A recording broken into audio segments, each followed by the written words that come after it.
بسم الله. أقول لكم على كنز أحبابي. الرسول صلى الله عليه وسلم قال من قرأ خواتيم سورة البقرة في ليلة كفتان. الآيتين هما إيه؟ بسم الله. آمن الرسول بما أنزل إليه من ربه والمؤمنون كل آمن بالله وملائكته وكتبه ورسله لا نفرق بين أحد من رسله قالوا سمعنا وأطعنا غفرانك ربنا وإليك المصير.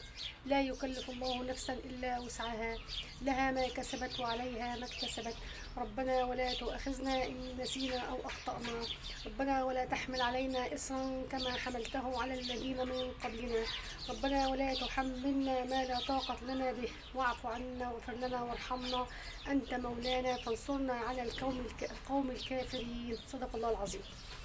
نواظب عليهم ونحفظهم ونقولهم في كل ليلة إن شاء الله هيكفونا هم الدنيا والآخرة.